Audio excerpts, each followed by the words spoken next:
안녕하십니까. 수도권 투데이 유석현입니다. 각종 쇼핑몰과 포털은 물론이고 은행과 신용카드 회사에서까지 개인정보가 유출되고 있습니다. 하지만 사법부에서는 개인정보 유출 피해자에게 패소 판결을 내렸다고 하는데요. 그 이유가 무엇인지 잠시 후에 내용 알아보겠습니다. 오늘 수도권 투데이 2부에는 법률 상담 준비되어 있습니다.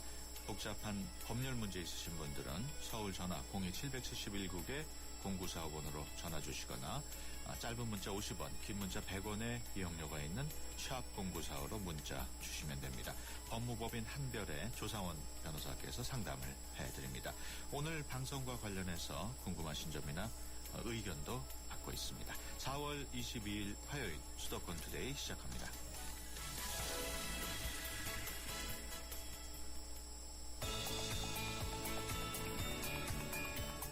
여러분은 지금 대한민국 유일의 수도권 전문 프로그램 YTN 수도권 투데이를 듣고 계십니다.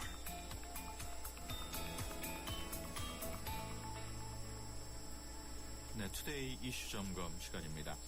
각 개인의 정보는 공공재라는 말이 공공연하게 놔둘 정도로 개인정보 유출 문제가 심각합니다. 각종 인터넷 포털을 비롯해서 은행과 신용카드 회사에서까지 개인정보가 유출되고 있는데요.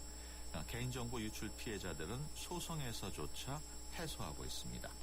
개인정보가 유출된 누리꾼들이 왜 패소를 당한 건지 경신련 소비자 정의센터 운영위원장을 맡고 계신 장진영 변호사 전화로 연결해서 자세한 내용 알아보겠습니다. 안녕하십니까? 네, 안녕하십니까. 장진영입니다. 네. 그동안 개인정보 유출 한두 번이 아닙니다만은 그동안 얼마나 많은 개인정보들이 유출됐는지 집계된 내용 같은 게 있습니까? 전체 이 사건은 지금 2004년에 NC소프트 리니지 게임 아이디 비밀번호 유출된 사건이 이제 제일 처음으로 본격적으로 문제가 된 대형 사건이었고요. 한 10년 된 거죠. 그 사이에 건수를 헤아릴 수 없습니다. 이게 굵직한 사건, 그 다음에 잘 자른 사건들이 수없이 많기 때문에 전체적인 건수도 파악하기가 어렵고 또 그 사건들을 통해서 유출된 정보의 건수 역시 우리 전체 인구의 수배에 달할 정도로 많습니다. 최근에 카드 3사 정보 유출 때만 해도 1억 건이 넘게 유출됐지 않습니까? 그 한 건만 해도 우리 전체 인구의 2배가 넘는 그런 정보가 유출됐었죠. 그렇군요. 개인정보 유출로 피해를 입은 피해자들의 집단 소송 몇 건 정도 진행이 됐습니까? 이것도 지금 집계가 나와 있지는 않습니다. 어저께 이제 판결이 났던 SK 커뮤니케이션즈, 그러니까 네이트하고 싸이월드 정보 유출 사건만 해도 이게 이제 3,495만 명 정보가 유출됐거든요. 그러니까 피해자가 3,500만 명 가량 되는데 그 피해자들이 한 건의 소송으로 대응을 한 게 아니라 여러 건의 소송으로 나누어져서 이렇게 대응합니다. 카드 3사 정보 유출 사건도 그렇고요. 그러니까 한 대형 사건 하나가 터지면 수십 개의 소송이 제기된다 이렇게 보면 됩니다. 그렇기 때문에 사건 자체를 집계하는 것은 쉽지 않습니다. 어제 판결이 나온 경우에 그게 2011년 발생한 네이트 싸이월드 개인정보 유출 사건 피해자가 청구한 거였죠? 맞습니다. 좀 더 설명을 해주실 수 있습니까? 이게 이제 2011년이죠. 네이트하고 싸이월드라는 우리나라에서 굉장히 큰 사이트에서 정보가 유출이 돼서 말씀드린 대로 3,500만 명가량의 정보가 유출이 됐습니다. 이 피해자 중에 1,468명이 이번 어제 난 사건의 원고였는데요. 그러니까 한 1,400명만 이제 요 사건의 원고로 참여를 한 겁니다. 다른 분들 중에서 다른 사건으로 또 원고에 참여한 분들도 있고, 아예 사건에 참여 안 한 분들이 훨씬 많긴 하죠. 그런데 어쨌든 1,468명이 참가한 소송이었는데요. 그 위자료를 100만 원을 지급하라라고 청구한 사건이었습니다. 그런데 이제 이 사건이 1심 법원이었고 서울중앙지방법원에서 판결이 난 건데. 그렇군요. 소비자들은 당연히 자신의 개인정보가 안전하게 지켜질 것으로 믿었었는데 그 2달 전 항소심 판결에서도 SK컴즈의 책임을 인정했던 것으로 알고 있는데 2달 만에 결과가 뒤바뀐 이유가 따로 있습니까? 그러니까 이제 2달 만에 이게 이제 같은 사건입니다. SK 네. 커뮤니케이션즈를 상대로 한 예. 같은 사건이지만은 판결 법원의 소송 사건으로는 별개의 사건인 거예요. 그렇군요. 2달 전에 난 사건은 먼저 시작이 돼가지고 1심, 2심까지 예. 간 사건이었고요. 그건 아. 대구에서 있었던 사건이고 예. 어제 난 사건은 이제 서울지방법원에서 소송이 제기돼서 이건 굉장히 좀 오랫동안 진행이 돼서 이제야 1심 판결이 난 겁니다. 네. 그런데 이제 2달 전에 대구의 그 2심 법원에서 판결한 것은 예. 이 사건에서 가장 그 핵심적인 쟁점은 뭐냐면 SK 커뮤니케이션즈가 고객의 개인정보 보호를 위해서 예. 필요한 기술적, 관리적 보호 조치를 충분히 했느냐 예. 이겁니다. 그런데 이제 법원마다 그걸 보는 게 다른 겁니다. 그러니까 그 2달 전에 있었던 대구 법원은 SK 커뮤니케이션즈가 기술적, 관리적 보호 조치를 충분히 하지 못했다. 그래서 원고한테 100만 원을 지급하라. 이런 예. 판결을 낸 겁니다. 예. 그런데 이제 어제 있었던 서울중앙지방법원 판결에서는 네. 그 SK 커뮤니케이션즈가 이 사건에서 제일 중요한 거는 그 무료 백신을 기업용 백신, 유료 백신을 쓴 게 아니라 무료 백신을 써가지고 이제 해커한테 뚫렸다. 예. 그렇기 때문에 보안 조치를 제대로 하지 않은 거다 이거였는데 예. 유료 백신을 썼더라도 그 뚫렸을 가능성을 배제할 수 없다. 예. 그렇기 때문에 무료 백신 쓴 것과 이 해킹당한 것 간에는 인과관계를 인정할 수 없다. 이런 취지로 원고한테 손해배상 책임을 인정할 수 없다. 이렇게 판결한 겁니다. 네. 좀 어려운가요? 글쎄요. 뭐 하여튼 듣기에 따라서 네. 판결이 오락가락하고 있는 것처럼 들리는데 아직 그 네. 법조계에서도 이런 개인정보 유출에 대한 체계라고 할까요? 이런 게 잡혀있지 않다고 봐야 되나요? 어떻습니까? 지금 개인정보 유출로 인한 소송은 지금 굉장히 많습니다. 그런데 이거랑 관련된 대법원 판결은 딱 2건이 있었습니다. 네. 2건. 그런데 그 2건의 대법원 판결도 내용이 다릅니다. 예. 그래서 개인정보가 유출됐을 때 그 피해자들한테 손해배상 책임을 어떻게 하면 인정할 것이냐에 관해서 네. 대법원 판결조차도 서로 엇갈리고 있다 이렇게 평가를 하고 있을 정도입니다. 그렇군요. 그러니까 이런 부분은 그 법원의 판결을 통한 해결보다는 예. 국회가 법을 만들어서 해결을 하는 게 훨씬 더 효율적이고 빠르지 않을까 예. 저희들은 그렇게 생각하고 있습니다. 그렇다면은 이 개인정보 유출 문제가 계속해서 불거지고 있는데 그 해결책이나 대응책은 제대로 마련되고 있지 않다고 보시고 계시군요. 그러니까 이런 사건들이 지금 잊을만 하면 한 번씩 계속 터지고 있지 않습니까? 예. 그것은 제대로 된 대책, 그러니까 사건이 터졌을 때만 떠들썩하게 떠들썩했다가 금방 또 잊어버리고는 있다가 또 터지고 이렇게 하고 있다고 봅니다. 그러니까 근본적인 대책이 마련되지 않고 이제 미봉책에 불과한 대책들만 나오기 때문에 그렇다는 거고요. 요번에는 정말로 그 근본적인 대책이 좀 마련돼야 되겠습니다. 그렇다면은 어떤 대책이 마련이 돼야 개인정보가 그야말로 철저하게 보호가 될 수 있을 것으로 보십니까? 개인정보가 완벽하게 지켜질 가능성은 그렇게 될 수는 없을 겁니다. 그렇지만 그 쉽게 뚫리는 허망한 그런 일은 최소한 막아야 될 텐데요. 지금 시민단체, 특히 저희 경실련에서 주장하고 있는 그런 제도들은 집단소송제를 도입을 해서 그 피해를 본 사람들이 쉽게 권리구제를 받을 수 있도록 하자. 그리고 이게 소송에서 굉장히 어려운 것은 피해 발생을 한 원인이 기업에 있다라는 입증, 그 손해가 발생하면 기업이 자기가 잘못이 없다는 걸 입증하도록 이렇게 입증 책임이 그 부분은 전환되어 있습니다. 개인정보보호법에. 그런데 그것만 가지고는 손해배상을 받을 수 있는 게 아니고 개인정보 유출로 인해서 내가 손해를 받았다. 위자료를 나한테 지급해야 된다. 근데 위자료 금액이 얼마여야 되느냐에 관한 점도 원고가 입증해야 돼요. 그 부분을. 그런데 이게 정신적 손해를 금전으로 이렇게 금액으로 나타난다는 게 쉬운 게 아니거든요. 그렇죠. 그래서 그런 부분도 유출되면 최소한 얼마 이상은 배상해야 된다는 거, 그걸 법정 손해배상금이라고 하는데요. 예. 최소한 한 번 정보가 유출되면 최소한 10만 원 이상 보상을 해야 된다. 예. 그 10만 원 이상인데 얼마인지는 법원이 구체적으로 정한다. 이렇게 가이드라인을 구체적으로 주면 예. 이렇게 이제 그 손해배상을 받기가 쉬워지겠죠. 그렇죠. 그러면 기업 입장에서는 한 번 정보가 유출되면 기업이 망할 수도 있다. 막대한 손해배상금 때문에 망할 수도 있다라는 인식이 확산이 될 것이고요. 예. 그러면 개인정보를 수집하라 그래도 수집을 안 할 겁니다. 네. 그리고 수집해놓은 개인정보는 신주단지 모시듯이 정말로 철저하게 관리하겠죠. 안 그러면 회사가 망할 수도 있으니까. 예. 이런 조치들이 마련돼야 될 것입니다. 알겠습니다.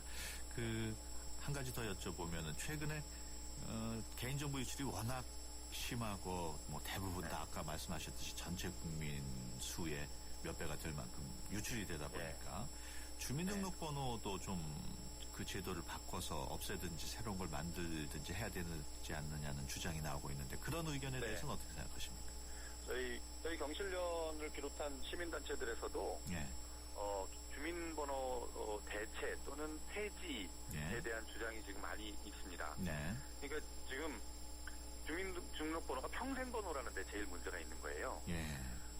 사람 이름도 바꿀 수 있지 않습니까? 개명 그렇죠. 절차를 통해서. 예. 자기 마음대로 바꿀 수는 없고 법원에 허가가 있어야죠. 예.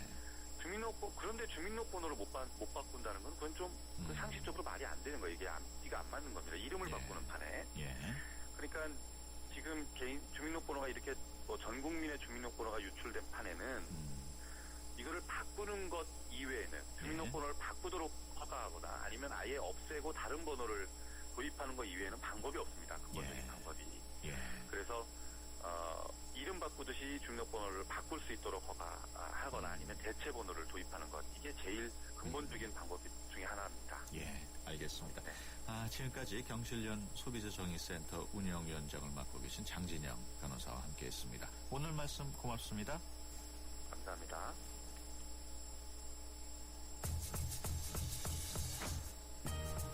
계모 허씨 부인의 계략으로 원통한 죽음을 맞이한 장화홍련 자매와 그 가족이 현세에 환생한다면 어떨까요? 무용가 겸 안무가 김나희 씨가 이끄는 무용단 김나희 무브먼트 콜렉티브가 다음 달 9일과 10일 용산구 한남동 아마도 예술공간에서 펼치는 첫 공연 장화홍련 리비지티드는 이런 기발한 상상에서 출발합니다. 조선 세종조 평안도 철산에 거주하던 배무룡이라는 좌수와 딸 장화와 홍련 그리고 부인이 죽자 후사를 얻고자 맞아들인 두 번째 부인 허씨와 그 밑으로 난 아들 장쇠. 정혼자가 있는 장화가 부정을 저질러 가문의 명예를 더럽혔다고 남편을 속인 허씨는 장쇠에게 장화를 데리고 멀리 나가 죽이라고 시키는데 공연은 죽으러 가는 장화의 여정을 보여주는 영상으로 시작됩니다.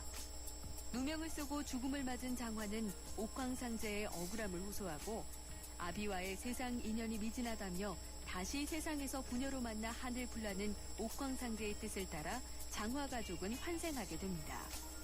김나희 무브먼트 콜렉티브는 그렇게 현세에서 다시 만난 장화 가정의 모습을 춤으로 그려내고 있는데요. 관객은 한자리에서 모였다가 무용수들이 각자의 공간으로 흩어질 때 자신이 원하는 배역을 연기하는 무용수를 따라다니면서 공연을 관람할 수 있습니다. 영국 로열 발레고교와 더럼대, 뉴욕대 예술무용대학원을 나와 현대 무용가로 유럽과 미국에서 활동해온 김나희 씨는 한국인 최초로 바리시니코프 댄스 파운데이션에 입단해 활동한 바 있습니다. 무용수로 활동하다가 2009년에 귀국해 서울대에서 안무교육으로 박사학위를 받은 김나희 씨는 이번 공연을 통해 안무가로 첫살을 보이는데요. 다시 태어난 장화홍련 이야기, 춤으로는 어떻게 표현될까요? 투데이 컬처TV였습니다.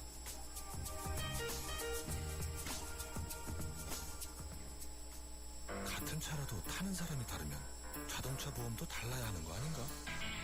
악사가 시작합니다. 운전자 라이프에 최적화된 악사 맞춤 자동차 보험. 꼭 필요한 보장을 합리적인 가격으로.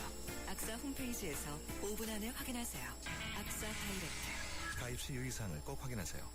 한때 보리 하나로 골라와 싸워 전설이 되신 분이 계셨지. 국내 최초 보리탄 산업료로 콜라의 아성을 흔들었던 맥콜. 전설을 맛보리 맥콜. 네, 수도권 투데이 1부 여기서 마치고요. 잠시 뒤 2부에서 뵙겠습니다.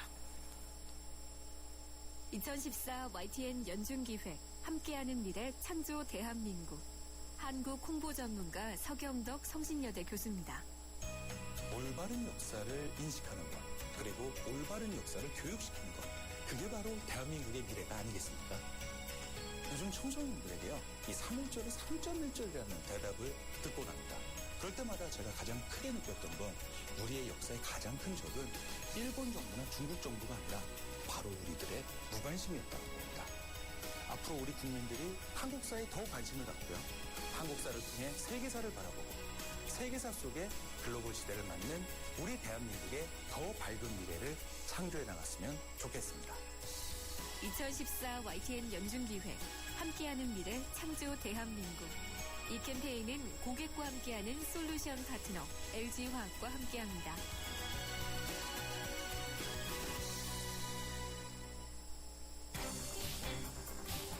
대한민국 유일의 뉴스 전문 라디오 채널 YTN 라디오가 상암시대 개막과 함께 오는 28일 봄 개편을 단행합니다. 우선 시사의 달인 신열 명지대 교수가 YTN 출발 새 아침의 진행을 맡아 오전 7시 청취자 여러분의 아침을 힘차게 엽니다. 퇴근길 시사 프로그램의 완결판 뉴스 정면 승부에서는 강지원 변호사가 대한민국 사회에 대한 냉철한 분석과 비평을 통해 여러분께 시사의 새로운 지평을 열어줄 것입니다. 아침의 신율, 저녁의 강지원, 쌍두마차가 이끄는 YTN 라디오 시사라인 기대하셔도 좋습니다. 낮 12시 20분부터 2시까지 정오에 만나는 음악 뉴스쇼 뉴스 FM 진미선입니다에서는 YTN만의 뉴스 컨텐츠와 감미로운 음악을 함께 만나실 수 있습니다. 오는 28일 YTN 라디오 봄 개편 청취자 여러분의 많은 관심과 성원 바랍니다.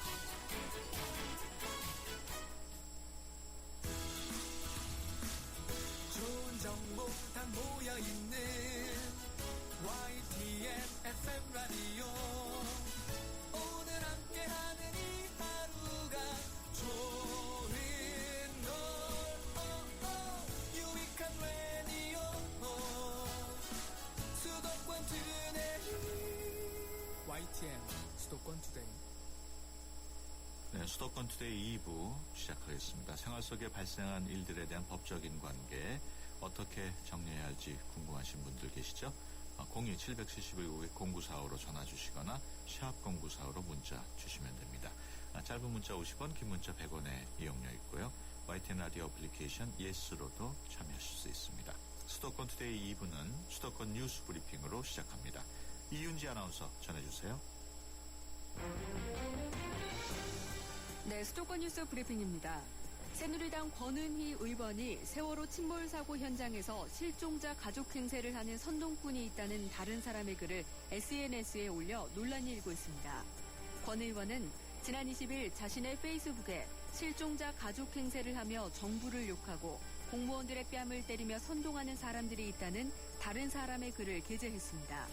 또 실종자 가족처럼 선동하는 여자가 밀양 송전탑 반대 시위에도 있었다는 다른 사람의 글과 관련 동영상도 함께 퍼날랐습니다. 권 의원은 그러나 동영상의 여성이 실제 실종자 가족인 것으로 알려지자 잠시 퍼온 글로 심려를 끼쳐 죄송하다고 사과한 뒤 해당 글과 페이스북 계정을 자진 삭제했습니다. 세월호 선체 수색이 계속되는 가운데 희생자 3명이 추가로 수습됐습니다. 이에 따라 사고 사망자는 모두 99명으로 늘었습니다. 해경은 오늘 새벽 수색 작업을 벌여 사고 인근 해역에서 희생자를 추가로 수습했다고 밝혔습니다.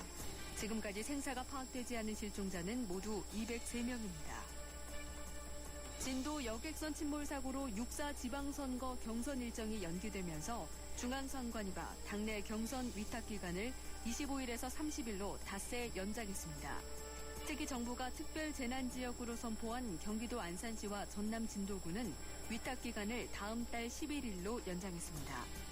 정당이 경선 업무를 위탁하면 중앙선관위는 국고로 투 개표 비용을 지원받아 관리 업무를 맡게 되고 선거 후보자 등록 20일 전까지 경선 업무를 끝내야 합니다. 지금까지 수도권 뉴스 브리핑이었습니다.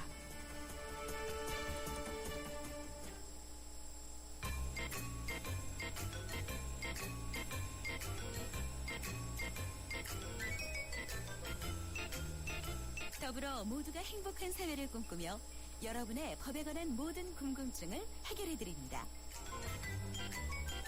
수도권 투데이 상월 법률 상담실 조상원 변호사님. 네, 조상원 변호사입니다. 네, 매주 화요일에는 생활법률 상담실을 통해서 청취자 여러분들의 법률 고민 해결해 드립니다. 그냥 넘어가기 억울한 사연들 보내주시면은 조상원 변호사께서 답변을 해주십니다. 안녕하십니까? 네. 예전처럼 안녕하진 않은 것 글쎄 같습니다. 말이에요. 그래서 조금 우울증 예. 증세가 저도 좀 있는 것 같습니다. 네, 첫 번째 상담 사연 소개해 드리겠습니다. 2355번으로 들어온 내용인데요. 약 2년 동안 근무했던 회사에서 퇴직하기 전 약 6개월 동안 사장은 따로 있고 대표이사직을 위임받았습니다. 퇴직 후 약 6개월 후에 회사는 폐업을 했는데요. 제가 재직 당시 계약했던 손님이 환불을 요구하게 됐습니다. 계약금은 본래 회사 주인이 받았는데 이럴 경우 제가 보상해 줄 의무는 있나요? 이런 내용인데요. 네. 따로 사장이 있고 대표이사직을 위임만 받았다고 하셨는데 이런 내용은 법적으로 문제는 없는 건가요? 예, 지금 그 상담 주신 내용으로는 좀 명확하지가 않은데요. 예. 대표이사는 따로 있고 대표이사로부터 어떤 위임장을 받았다라는 취지인지 예. 아니면 실질적인 그 사장은 따로 있고 이분이 형식적인 대표이사직을 맡고 계신지 예. 그것이 조금 애매하긴 한데요. 예. 보통 이런 경우는 아마 이제 본인이 대표이사직을 맡고 있긴 하지만 예. 자기는 실질적으로 월급을 받는 사람이고 실질적인 사장은 따로 있는 경우를 이제 말하는 경우가 많습니다. 예. 이런 경우에는 한마디로 흔히 말하는 이제 바지 사장 이런 그렇죠. 개념이 되는데요. 예. 우리 대법원 판례는 그런 형식적인 그 개념으로 대표이사를 하고 있더라도 예. 제3자가 볼 때는 법인의 대표이사인 건 맞기 때문에 대표이사로서의 어떤 의무나 책임은 인정이 되도록 하고 있습니다. 그렇군요. 이것이 이제 뭐 법적으로 그것이 그 자체가 불법이라는 것은 아니고요. 네. 대표이사로 되게 되면 그에 따른 의무와 책임은 져야 된다는 것이죠. 예. 이분이 대표이사 재직 당시 계약했던 손님이 환불을 요구하고 있는 상황인데요. 이 부분은 본인 개인 명의로 계약을 했던 건 아니고 회사 법인 명의로 하셨다고 했는데 네. 그래도 이분이 환불을 해줘야 되는 건가요? 일반적으로 이 법인이라는 것은 법률적으로 그 대표이사 개인과는 다른 인격체로 보게 됩니다. 네. 그래서 이제 법인이 주체가 돼서 어떤 거래를 하게 되면 네. 그 거래의 어떤 권리와 의무는 법인 자체에 귀속이 되는 것이고 네. 대표이사는 이 법인이라는 것이 어떤 뭐 팔다리가 있는 것이 아니기 때문에 예. 한마디로 대신해서 어떤 행위를 해주는 사람에 지나지 않죠. 예. 그래서 그 거래에 있어서 대표이사가 개인 명의로 어떤 보증을 서거나 하지는 않았다면 그 거래에 대한 의무는 법인이 지는 것이지 그렇군요. 대표이사 개인이 지는 것은 아닙니다. 현재 회사는 폐업을 한 상황인데 그렇다면 이 손님은 어디서 환불을 받을 수 있을까요? 예, 결국 그 손님은 이 회사를 상대로 하셔야 될 것 같은데 예. 현재 회사가 폐업을 하고 남아있는 자산이 없다면 예. 사실상 어떤 그 보상을 받기는 어려우실 것 같습니다. 그렇군요. 그렇다면은 지금 문의 주신 분도 역시 뭐 어떤 책임을 질 필요는 없겠군요. 예. 이분 같은 경우는 방금 말씀드린 것처럼 좀 개인적으로 따로 별도의 보증을 서시거나 하지 않으셨다면 예. 회사의 책임을 이분이 그 개인적으로 떠안을 필요는 없습니다. 그렇군요. 네. 다음 상담 사연입니다. 9170번 들어왔는데요. 저는 10년이 넘도록 신용 불량자로 있습니다. 지금은 작은 주식회사에 근무하고 있고 4대 보험에도 다 가입했습니다. 하지만 월급 압류 때문에 최저임금 120만 원만 설정해놓고 나머지 금액은 사장님 개인으로부터 월급을 받고 있습니다. 물론 통장도 어머니 앞으로 해서 받고 있고요. 신용회복위원회에 가려고 해도 회사 근무 특성상 평일에는 시간을 낼 수도 없는 상황입니다. 어떻게 근무하면서 제 신용을 회복할 수 있는 길은 없는지요. 신용이 안 좋다 보니까 제가 앞으로 주택 청약 하나 가입할 수 없는 상황입니다. 네. 이런 내용인데요. 10년이 넘도록 지금 신용 불량자로 있는 분이신 것 같은데 지금은 4대 보험에 가입을 했고 다만 월급이 압류되기 때문에 최저임금 120만 원만 설정해 놓고 나머지는 아마 사장님 개인에게 입금을 받고 있는 것 같습니다. 네. 이게 좀 위험하지 않을까요? 그래서 이제 실질적으로 이제 제가 좀 상담을 하다 보면 네. 이런 경우가 좀 덜어 있습니다. 네. 이제 채무자인 경우에는 네. 본인이 어떤 게 회사에 다녀서 급여를 정상적으로 받게 되면 채권자들이 급여에 대한 그렇죠. 압류가 들어옵니다. 예. 그래서 압류 주식을 받게 되면 기초생활 그 수급에 해당되는 금액을 뺀 그걸 초과하는 금액에 대해서는 이제 채권자한테 지급이 되기 때문에 예. 그 회사의 사장님께 어떤 좀 양해를 구해서 이런 식으로 예. 처리를 하는 경우가 덜어 있죠. 그렇군요. 예. 지금 이분 경우에는 신용회복위원회에 가가지고 자신의 신용을 회복하기를 원하고 있는데 어떻게 하면 좋겠습니까? 예, 이 신용회복제도라는 것은 사실 그 금융권의 몇몇 주체들이 모여서 네. 그 은행 대출 채무나 이런 것으로 좀 그 부담이 과중해서 어려운 사람들을 좀 도와주기 위한 그런 제도로 마련이 되신 것인데요. 예. 근데 결국 그 도와준다는 것은 채무액을 좀 감액을 해주는 것입니다. 예. 그래서 그 감액해준 채무액을 변제를 하지 않게 되면 결국 이러한 그 신용불량자 그 명단에 등록이 되어 있는 것은 예. 그것을 회복할 수는 없으시게 되는 거죠. 예. 그래서 이분 같은 경우에는 어떤 조금이라도 그것을 그 신용회복위원회랑 협의를 해서 금액을 본인이 변제할 수 있는 금액으로 낮춰서 예. 변제를 한 후에 신용회복이 되시거나 만약에 그게 어려우시다면 신용회복제도가 아닌 그 개인회생 파산제도라는 예. 것이 있습니다. 그렇죠. 예, 근데 이분 같은 경우 지금 그 직장 생활을 하고 계시기 때문에 개인회생 또는 뭐 개인 파산 절차도 밟으실 수가 있게 되는데 예. 그 절차를 밟으셔서 거기서 결국 최종적으로 면책이 되시게 되면 역시 그 신용불량도 풀리게 되는 그런 예. 역할을 하실 수가 있습니다. 예. 실질적으로 이렇게 신용 불량자를 한번 적어대면은 예. 회복하기가 어렵나요? 어떻습니까? 예. 주변에서 보실 때. 일단은 그 사람들을 도와주는 그 가장 최선의 방법은 제가 생각하기엔 사실 개인회생 파산 절차가 아닌가 싶습니다. 예. 이것은 그 신용회복제도는 이제 몇몇 금융기관의 주체가 돼서 해주는 것이지만 개인회생 파산제도는 이제 한마디로 이제 나라에서 예. 그러한 사람들에게 좀 감경 내지 면책을 해주는 제도이고요. 그렇군요. 하지만 현실적으로는 개인회생 파산으로 해서 이제 면책이 된다 하더라도 예. 완전히 그러니까 법률적으로는 이제 아무런 하자는 없게 되는 겁니다. 네. 하지만 현실적으로는 사실 그 사람에게 또다시 누군가가 대출을 해주는 것은 사실 쉽지는 않죠. 보통 신용 회복을 신청을 하게 되면 생활은 바로 정상화가 되는 건가요? 일단 신용 회복 절차에 들어가게 되면 예. 일단 금융권에서 채권 추심 절차를 바로 진행을 하지는 않습니다. 그렇군요. 그 대신 이제 그 신용회복위원회에서 정해진 매달 일정 금원 네. 좀 조정이 된 일정 금원을 계속해서 좀 납입을 하셔야 되는 그런 부분이 있는 거죠. 그래서 예. 그것만 하시게 되면 어떤 강제적 집행 절차라든가 이런 것은 이제 면하실 수가 있습니다. 예. 생활법률 상담실 법무법인 한별의 조성원 변호사와 함께하고 있습니다.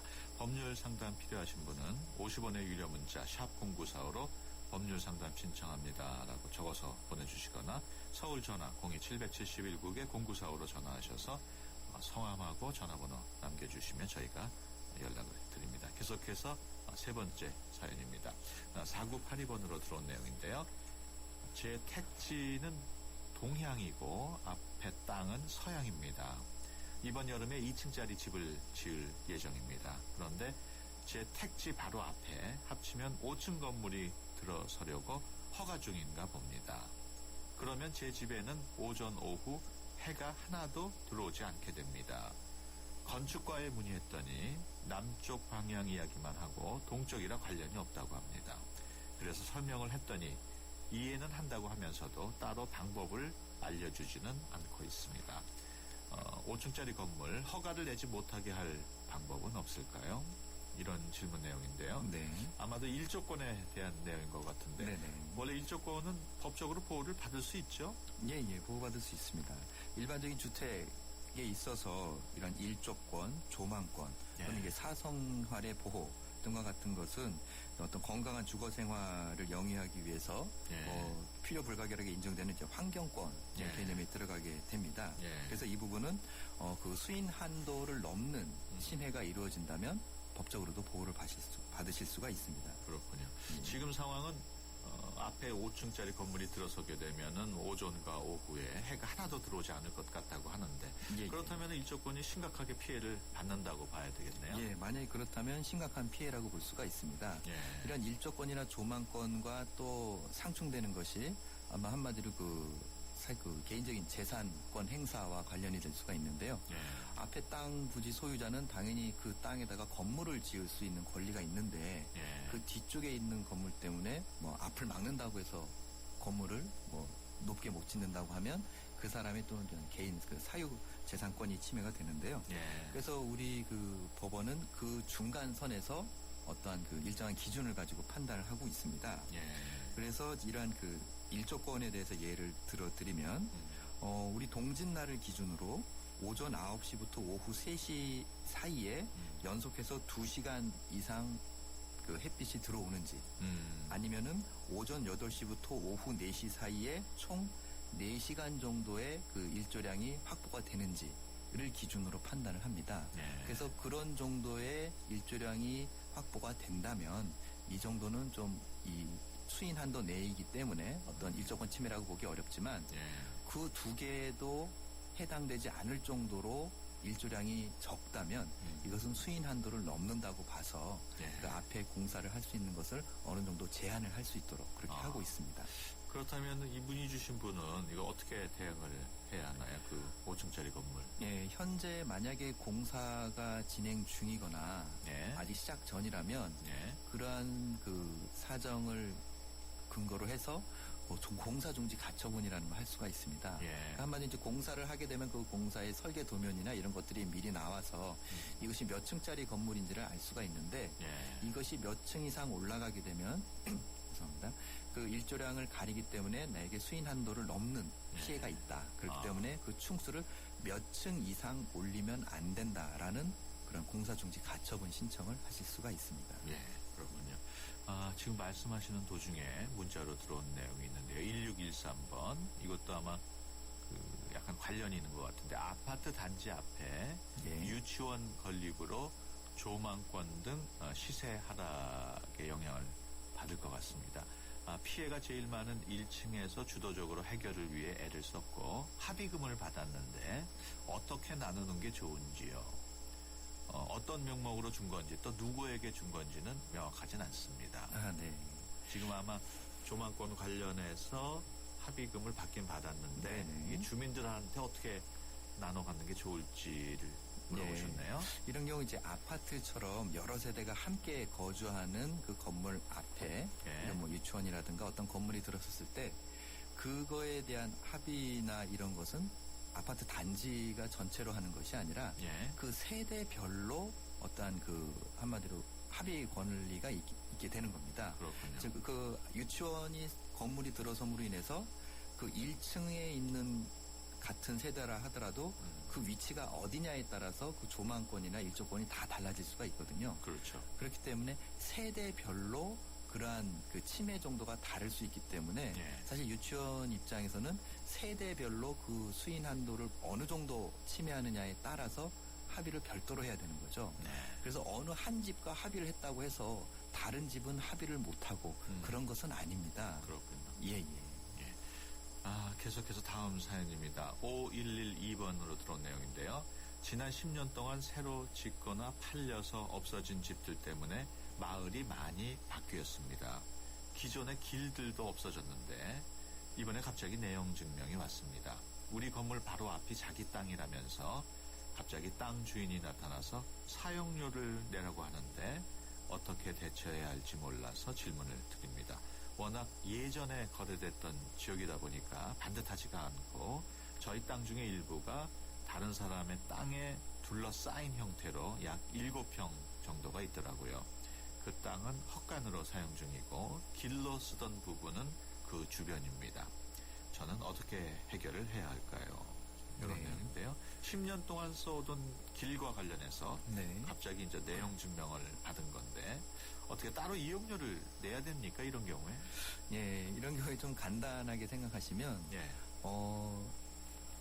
내 땅이 아닌 남의 땅을 내가 이제 개인적인 용도로 이용을 하게 되면 예. 사실 그 부분에 대해서는 언제든지 이용료가 발생할 수밖에 없습니다. 그렇죠. 그래서 그 도로가 공도가 아니라 개인 사유지에 난 도로라면 그 이전에 모르고 사용했다 하더라도 예. 그 부분에 대해서는 당연히 그 사용에 대한 대가가 인정이 되게 되어 있습니다. 예. 왜냐하면 그것은 반대로 그 도로 소유자 입장에서 보게 되면 예. 내 땅을 다른 사람이 임의로 계속을 사용해 왔던 것이 되는 거거든요. 예.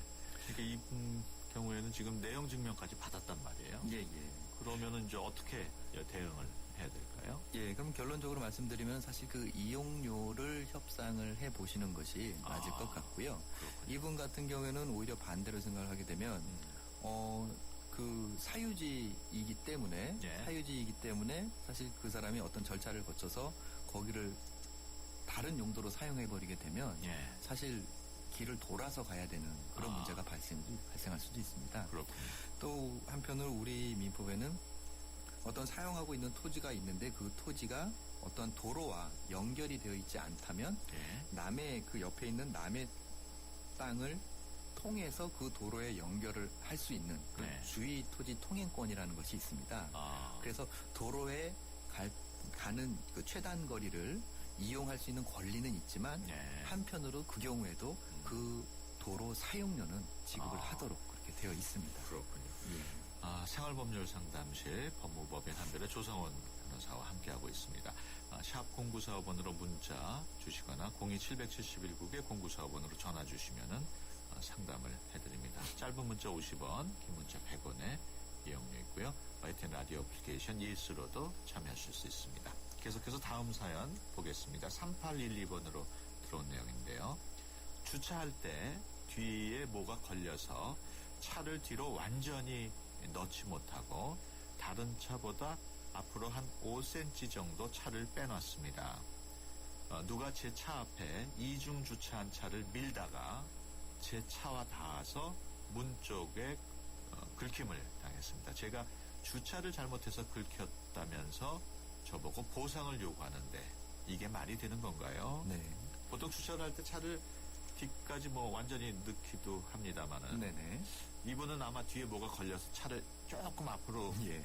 주차를 하신 모양인데 아마 앞에 이렇게 가로로 놓인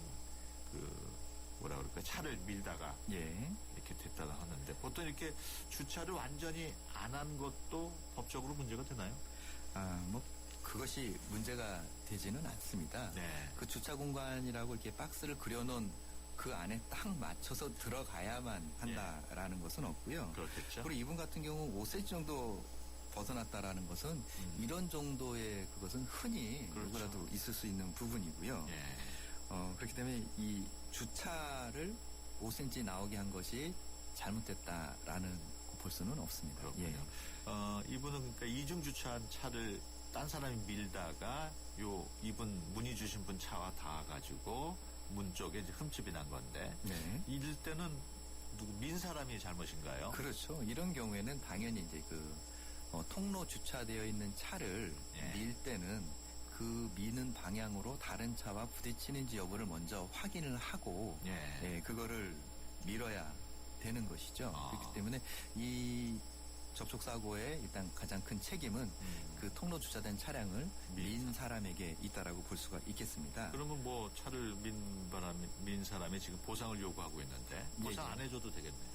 이 상황에서는 5cm 정도 빼놓은 분에게 어떤 책임이 있다고 보기는 어려울 것 같습니다. 그리고 참고적으로 이 관련된 좀 판례를 몇 가지 더 말씀을 드려주면 예외적으로 이 통로 주차를 한 사람에게 어떤 책임을 물은 그러한 사례들이 좀 여러 가지가 있습니다. 한마디로 이제 경사로에 차를 통로 주차를 하면서 사이드 브레이크를 제대로 안 하고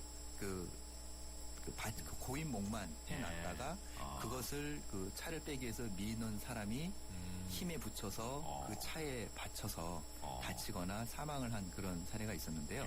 이런 경우에 제대로 그러한 그 조치를 하지 않은 그 차량 운전자에게 책임을 물은 바도 있고요. 그래서 이러한 경우에 아파트에서 통로 주차를 했을 경우에 그 통로 주차한 차량의 책임이 있느냐 없느냐는 그 아파트의 주차 공간이 여유가 있었는지 반드시 통로 주차가 꼭 필요한 상황이었는지 여러 가지 상황을 고려해서 판단을 하고 있습니다. 알겠습니다. 말씀하신 도중에 문자 들어온 게 있는데요. 1225번. 빌라를 담보로 대출을 받았습니다. 최근 어려워서 연체를 하게 됐고 경매에 넘어갈 경우 부족한 금액은 계속 채무를 이행해야 하는지요? 네. 좀 안타까운 상황인 것 같은데요. 일단 그 은행이나 금융권 또는 채권자들은 어떤 그 근저당권 부동산 담보를 받고 대출했을 때 채무자 그걸 갚지 못하게 되면 그 부동산을 강제 집행해서 대신 변제를 받게 됩니다. 이 변제를 받는 방법은 강제 경매를 해서 낙찰이 되면 낙찰 대금에서 그것을 채무 변제를 받는 것인데요. 만약에 채무액이 그것보다 더 많아서 낙찰된 대금으로 받고 그리고 또 채무액이 남게 된다면 이 채무자는 빌라를 넘어간 이후에도 나머지 채무에 대해서는 여전히 책임이 남게 되는 것이죠. 그렇군요. 네. 모자란다고 그냥 탕감해 주는 건 아니군요. 네, 맞습니다. 또 2118번 음식점 하는 사람입니다. 지금 30명이나 되는 사람이 와서 외상이라고 95만 원 가까운 음식값을 안 내고 갔습니다.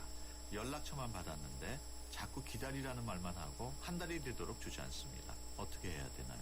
이런 건 경찰에다 연락해야 되나요? 경찰에 연락할 수 무전 취식으로 고소를 하시는 것이 가장 효과적이고 빠른 방법이 아닐까 싶습니다. 그렇군요.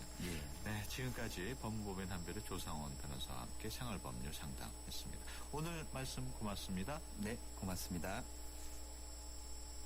소지섭 아카페라를 마시다. 깊고 진한 아라비카 원두로 부드럽게, 향기롭게, 감미롭게 그렇게 아카페라. 부드럽게 커피에 녹아들다. 햇살이 좋은 날 아카페라. 빙그레. 땅끝마을에 사신다고요? 1년에 한 번도 가기 힘든 먼 곳이지만 30분 뒤에 찾아뵐게요. 삼성화재에겐 이웃처럼 가까운 곳. 당신이 어디에 계시더라도 삼성화재 RC가 먼저 살피겠습니다. 당신 가까이 삼성화재.